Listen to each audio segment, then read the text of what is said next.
Live Madhya Pradesh पर बड़ी खबर। मध्य प्रदेश के मुख्यमंत्री डॉक्टर मोहन जी यादव ने प्रेस वार्ता आयोजित की थी। प्रेस वार्ता में कांग्रेस को नसीहत देते हुए जमकर निशाना साधा। देखिए प्रेस वार्ता में क्या कहा मुख्यमंत्री मोहन जी यादव ने। मित्रों, आज की प्रेस वार्ता में आप सबका स्वागत है। आज की प्रेस वार्ता कांग्रेस और कांग्रेस के अतीत के डॉक्टर भीमराव अंबेडकर भारत रत्न जी के प्रति जो उनका अपना प्रारंभिक काल से, उनके समय से जो अंबेडकर जी के प्रति दुर्भाव था, उस दुर्भाव को लेकर के ही मैं विस्तार से बात करना चाहूँगा। हमारे लिए अत्यंत दुख के साथ कहना पड़ रहा है कि बाबा साहब अंबेडकर सदैव वंचित वर्ग, शोषित वर्ग, पीड़ित वर्ग की बात करते रहे और जिस विषय को लेकर वो बात करते थे, इसी बात का शुरू से प्रारंभ में प्रथम प्रधानमंत्री पंडित जवाहरलाल नेहरू जी ने सदैव उनके इस बात का विरोध किया, उनके साथ व्यवहार भी गलत किया। हम सब उनके इस अतीत के घटनाक्रम को जाने तो कांग्रेस हमेशा दो मुहा रोल अदा करती है। आज वोट के खातिर अंबेडकर जी की बात कर रही है, लेकिन अंबेडकर जी के प्रति कांग्रेस ने क्या क्या किया, कुछ बानगी बताना चाहूँगा। जवाहरलाल नेहरू जी ने उनको, जो स्वयं अंबेडकर जी ने इस बात को कोट भी किया है कि मैं मूल रूप से वित्त का और उद्योग के बारे में जानकार था, लेकिन उनको न तो उद्योग का काम दिया न वित्त का काम दिया। इससे आगे बढ़कर अंबेडकर जी जब भी अपने विषय को लेकर जाते थे, यहाँ तक कि उनको किसी संसदीय कमेटी का भी सदस्य नहीं बनाया गया। उन्हें कानून मंत्रालय तो दिया है, लेकिन उसमें भी ईमानदारी से काम नहीं करने दिया। हिंदू कोड बिल जब भी उनने बात करने की बात कही तो उनके स्वयं के शब्दों में जो उनने लिख करके भी दिया है, उन्होंने अपने कहा कि उसमें केवल धर्म विशेष के मुस्लिम बंधुओं की बात करते थे, हिंदुओं की, एससी की, एसटी की, जो वो विस्तार से उनके हक की बात करना चाहते थे, कांग्रेस ने उसको तवज्जो नहीं दी। जो उनने अपनी पुस्तक में भी कोट किया है कि ये केवल एक ही वर्ग को संतुष्टि करने से बात नहीं बनेगी। इसी प्रकार से धारा 370,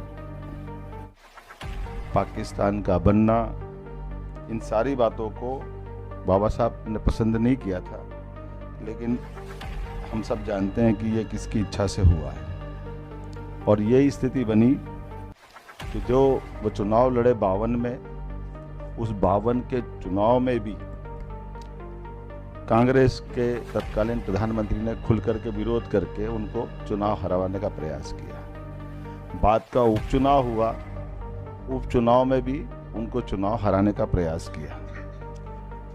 बाद के समय में काजोलकर जी उनके साथ चुनाव में लड़े थे। काजोलकर जी का कोई अलग से पहचान नहीं है, लेकिन काजोलकर जी को पद्म विभूषण भी दिया गया। एक ही बार चुनाव जीते, उनका कोई उल्लेखनीय योगदान नहीं है, लेकिन फिर भी ये कोट करने वाली बात है कि बाबा साहब का समूचे समाज के किए गए योगदान को अवॉइड करते हुए एक तरह से उनके बारे में, यहाँ तक कि जब उनका इस्तीफा मंजूर कर रहे थे तब उन्होंने तत्कालीन गवर्नर से कहा था कि इससे कोई फर्क नहीं पड़ेगा। ये एक ऐसी चीज़ है जिसके बारे में डॉक्टर BC राय को पत्र लिखा है अंबेडकर जी के इस्तीफे से कोई फर्क पड़ने वाला नहीं है। अब ये हम सब समझ सकते हैं कि जिस प्रकार से कांग्रेस ने व्यवहार किया है, अब कांग्रेस किस मुंह से ये बात कर रही है, कांग्रेस को इसका जवाब देना चाहिए। कांग्रेस ने बात के क्रम में भी, हम सब जानते हैं, अंबेडकर जी के समय पे भी और अंबेडकर जी के बाद में भी उनके स्वयं के लिए, ये तो बड़ा घोर आश्चर्य की बात है, पंडित जवाहरलाल नेहरू जी ने अपने स्वयं रहते रहते खुद को भारत रत्न दिलवाया। बाद में इंदिरा गांधी जी आई, उन्होंने भी भारत रत्न अपना उनको मिला, उनके बेटे राजीव गांधी को भी भारत रत्न मिला। बात के क्रम आपको सबको मालूम ही है, वो तो 1991 की बात अगर याद करें, नरसिम्हा राव जी की सरकार नहीं होती तो सरदार वल्लभ भाई पटेल और अब्दुल कलाम आज़ाद, इनकी भी नेहरू जी से कम बनती थी।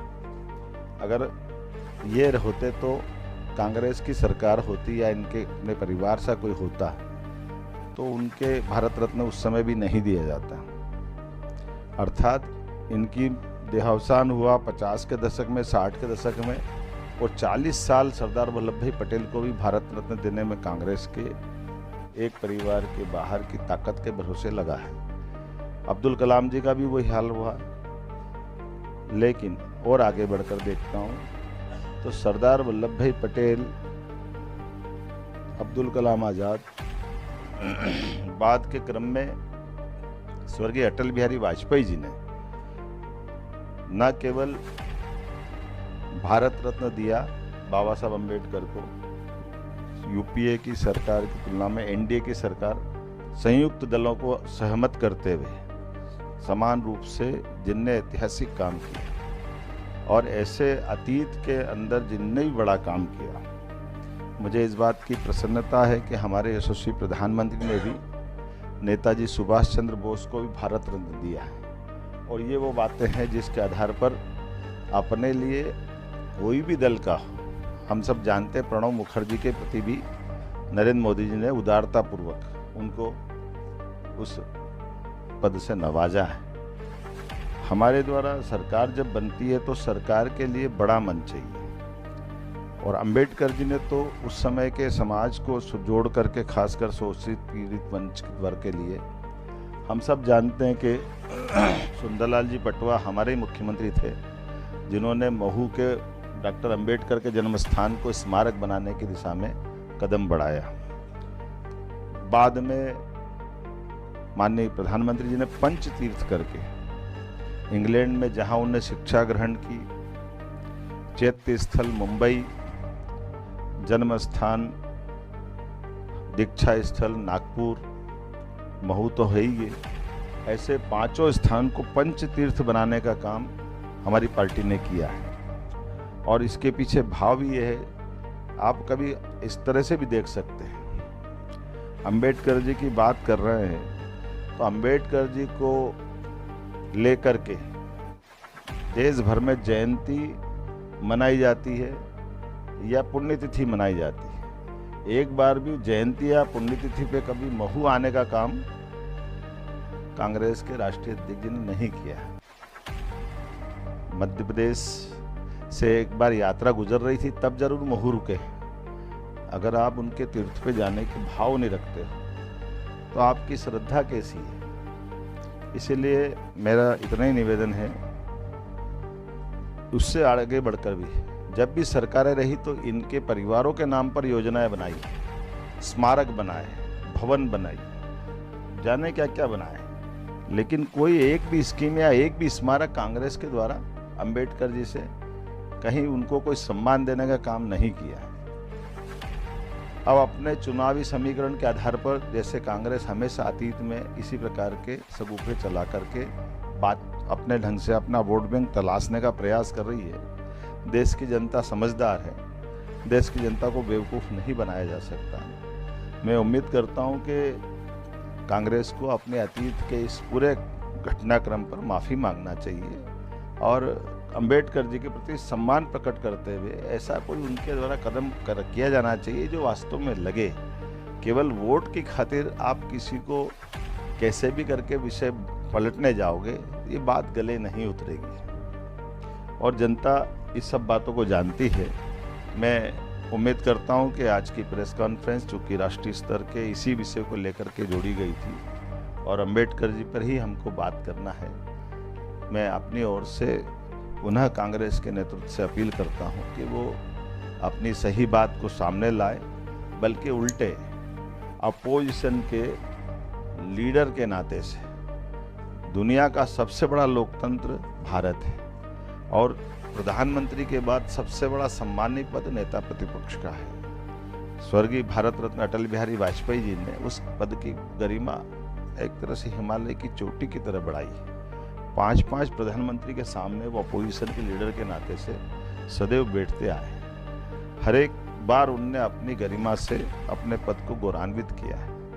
अभी हम देखते हैं कि मुखौटे लगा करके सेल्फी खिंचाना या सांसदों को धक्के दे देना, ये फिर जो घायल हो गए, जो आरोप लगा रहे, रिपोर्ट कर रहे, अरे भाई आप थाने से उन्हें रिपोर्ट भी करते, आप हॉस्पिटल मिलने चले जाओ, उनकी मिजाज पुरसी कर लो। आप अहंकार में इतने डूबे हो कि हमने जो कर दिया वही सही, तो क्या दुश्मनी कर रहे हो आप? ये कैसा एक विषय है? इस विषय को समझने की जरूरत है। लोकतंत्र में जनता इस सब बातों के जवाब मांगती है। कांग्रेस बहुत पुरानी पार्टी है और कांग्रेस के लीडरों का अपना ये जो आचरण है ये उनको शोभा नहीं देता। मैं मानता हूँ कि इस तरह की बातों के बाल पे माननीय अमित शाह जी वो व्यक्ति है। जब मैं अपनी स्तर की बात करूं कि मैं अभी इन्वेस्टर समिट के लिए लंदन जा रहा था, तो माननीय पीएम साहब से, माननीय एचएम साहब से जब मिला था, तो एचएम साहब ने कहा कि वो जो जहां रुके हैं आप लंदन में कार्यक्रम बने, तो ज़रूर उनका जो 2 साल पढ़ करके लंदन में वो पढ़ने गए, उस स्थान को ज़रूर देखना है। मैं जब वहाँ उस स्थान पे गया तो वहाँ के लोगों ने बताया कि वो आबादी वाली एक कॉलोनी है। तो जब हमारी सरकार ने तय किया लेने का, तो 8-10 साल मतलब उसमें मुकदमा लड़ना पड़ा, क्योंकि वो उसको स्मारक नहीं बना देना चाहते थे इंग्लैंड के लोग। वो कह रहे थे कि इससे फिर हमारी निजता प्रभावित होगी, हमारी शांति प्रभावित होगी, कई लोग आएंगे जाएंगे, ये होगा वो। लेकिन माननीय एचएम साहब, माननीय अमित शाह जी और माननीय हमारे प्रधानमंत्री श्रीमान नरेंद्र मोदी जी का श्रद्धा है डॉक्टर अम्बेडकर जी के प्रति। उन्होंने कहा नहीं, हमारा भाव ये है कि अम्बेडकर जी से जुड़ा हुआ अगर उनका वो स्थान है जहाँ उन्होंने 2 साल पढ़ाई की है, उस स्थान को हम अपने तीर्थ की तरह ही लेंगे। ये हमारे अपने नेताओं का दृष्टिकोण है, माननीय अमित शाह जी का दृष्टिकोण है, और इसी तरह से उन्होंने अपनी बात कही भी है। लेकिन कांग्रेस अपना तरीका लगाती है और जनता हर बार उनको मुंह की खानी पड़ती है।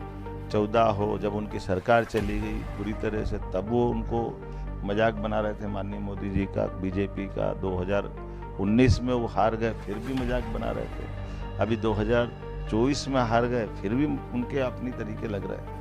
तो मैं मान के चलता हूँ कि जनता फैसला कर देती है। बेहतर है कि भारतीय जनता पार्टी ने भी लंबे समय तक अपोजिशन में रहकर अपने संगठन रचना को बना के जनता के बीच में विश्वास हासिल करने का प्रयास किया। वो भी अपने तरह से लोकतंत्र में यही एक तरीका होता है, इन तरीकों से ही बढ़ा जाता है और जनता फैसला कर देती है, और जनता के फैसलों से ही लोकतंत्र में सरकारों का गठन होता है।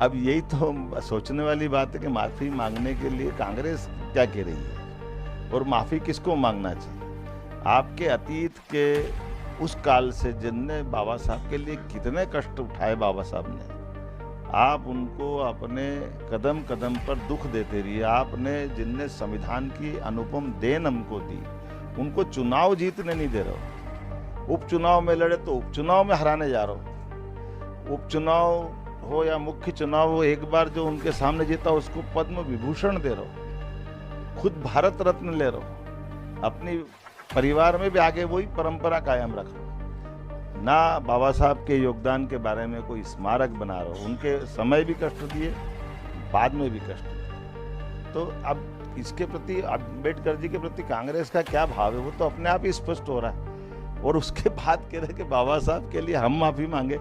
हमने जितनी श्रद्धा रखी बाबा साहब के विषय को लेकर के, ये तो अब सबके सामने जग जाहिर है और जनता सब जानती है।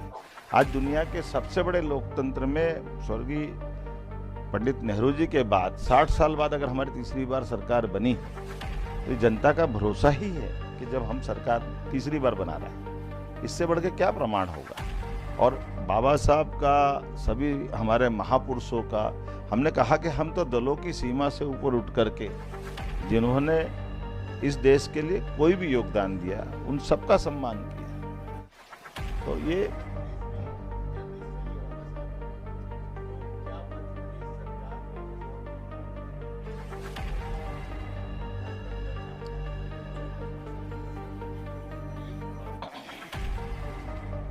मैं परसों ही वहाँ बाबा साहब के नाम पर स्थापित विश्वविद्यालय में गवर्नर साहब के साथ गया था और उस कार्यक्रम में भी शामिल हुआ। जो हमने बाबा साहब के नाम पर विश्वविद्यालय भी बनाया, क्योंकि मूल तो बाबा साहब का शिक्षा से भी महत्व है। और हमने अभी मुझे बताया गया कि वहाँ पर जो अपना एक स्मारक बनाया है, जो भाजपा की तरफ से ही, उस समय आप जानते हैं कि वो पूरा मिलिट्री एरिया है, मिलिट्री एरिया से उनसे ज़मीन लेना बड़ा कष्टकारी था, लेकिन अंततः वो भवन की जगह मिली और एक भव्य चेतालय बनाया है। ऐसे में उसकी स्मृति को स्थायी रखने के लिए हमने और आगे विचार किया। परसों में विचार कर रहा था कि जो ट्रस्ट के लोग हैं उनके लिए, और इस प्रकार से हम, जैसे हमारी जो तीर्थ दर्शन यात्रा है उसमें हम बाबा साहब की जयंती, बाबा साहब के जन्म स्थल को, बाबा साहब ने जो शरीर छोड़ा वो उनका अपना निर्वाण स्थल है, जहाँ दीक्षाली नागपुर है, ऐसे स्थानों को भी सम्मिलित करेंगे ताकि लोग बाबा साहब की उस भाव से जुड़े, बाबा साहब के दर्शन को जाने। एक जरा एक किधर से लूं? आप तय कर दो। आप पहले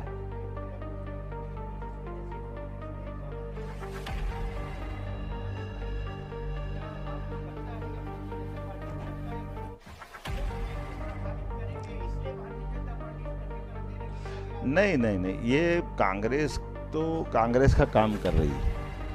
मैंने आपके सामने ये सारी बातें इसलिए कही कि कांग्रेस इस प्रश्न को उठा करके भाजपा पे अगर उंगली उठाती है, तो जब आप एक उंगली किसी पे उठा रहे हो तो 3 उंगली उनकी तरफ दिखा रहे हैं कि कांग्रेस का अतीत क्या है। ये बातें कांग्रेस अब जवाब दे इसका। हम तो कांग्रेस के सामने प्रश्न उठा रहे हैं कि आप बाबा साहब के नाम पर बात कर रहे हैं अगर, तो कांग्रेस ने जितने जुल्म बाबा साहब पे ढाए हैं और उनकी जो बौखलाहट है वो सब सामने आती है। एक मिनट, वो कौन सी सर, जो वीडियो कांग्रेस चला रही है अमित शाह जी का संसद का, उस वीडियो को लेकर क्या कहेंगे? वो उस वीडियो को बार बार कोट करते हैं। देखिए, कांग्रेस ने क्या क्या वीडियो कैसे कैसे काट छाट करती है। अभी कांग्रेस से अच्छा कोई जादूगर नहीं है। कांग्रेस को क्या बोल सकते हैं? हम नहीं कर रहे हैं, हम तो इतिहास बता रहे हैं, हम कांच बता रहे हैं। हमारे से हम देखो, मैंने आपसे कोई बात कही, तथ्य परक है। क्या बाबा साहब को भारत रत्न सहित कोई भी उनको अलंकारित, कोई उनका सम्मानित कोई अवस्था कांग्रेस ने कही है? कोई स्मारक बनाया है क्या? कोई भी ऐसी उनकी स्मरणीय चीज को लेकर कांग्रेस कभी आगे बढ़ी है क्या? तो ये बातों का जवाब कांग्रेस को देना पड़ेगा। अब कांग्रेस इसके बजाय हो गया क्या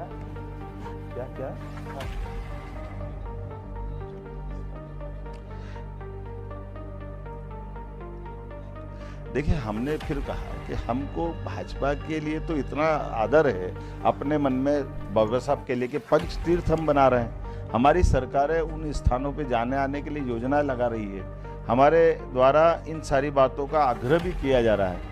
तो बाबा साहब के दर्शन को लेकर के भारतीय जनता पार्टी को कोई कन्फ्यूजन नहीं है। भारतीय जनता पार्टी कदम से कदम मिलाकर के बाबा साहब के आधार पर इस देश में अपनी लाइन पकड़ती है। लेकिन बाबा साहब के भाव को लेकर कांग्रेस ने जो अभी तक अतीत में गलतियां की, जब ये बात निकली तो दूर तक जाएगी। हमने तो नहीं निकाली है। सुनील भाई, हो गया। सुनील जी आते हैं ना, दूसरे एक बार कर ले। हाँ, केन बेतवा एक मिनट। हाँ, बता। पंचतीर्थ पहला हमने जन्म स्थान लिया पटवा जी के टाइम, बाद में बनाया पंचतीर्थ। नहीं, एक मिनट, मेरा ऐसा कहना है, हमारे सब महापुरुषों का भी तीर्थ की तरह है। हमारे तो ये, आप तो बता, अयोध्या, मथुरा, माया, काशी, कांची, अवंतिका, पुरी, द्वारा, वतिष्ठ, सप्तैती, मोक्षदायिका, ये 7 नगरियां तक तीर्थ है। तो इससे अच्छी क्या बात है? हमारे मन में तो सभी के प्रति भाव है। मनीष जी पूछिए। हाँ, मनीष जी पूछिए जल्दी। एक मिले 10,000। मनीष जी।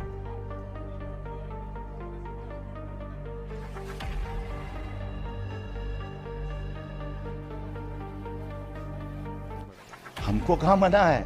हमारी तो पार्टी विश्व की सबसे बड़ी जोड़ जोड़ के ही बनी है। सबका स्वागत है, हमारी तरफ से कोई ना नहीं। और इस दृष्टि से वो, उनके परिवार ने भी खुद की पार्टी बनाई थी, तो हमने तो उनके साथ कोलैबोरेशन करने के लिए भी कदम बढ़ाए। हमारे को कोई आपत्ति नहीं। चलिए, हाँ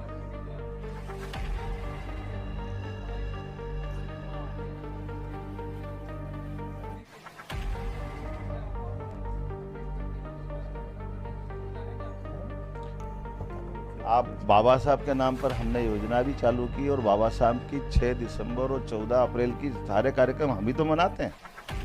बाबा साहब के, ये मैंने फिर दोबारा बोला, फिर दोहरा रहा हूँ, बाबा साहब का योगदान अपने समाज की दृष्टि से हो गया। हाँ होगा ना, होगा बिल्कुल। चलिए आप चलें। बहुत धन्यवाद। सभी साथी स्वल्पाहार पे आमंत्रित हैं। आपके उपस्थिति के लिए धन्यवाद।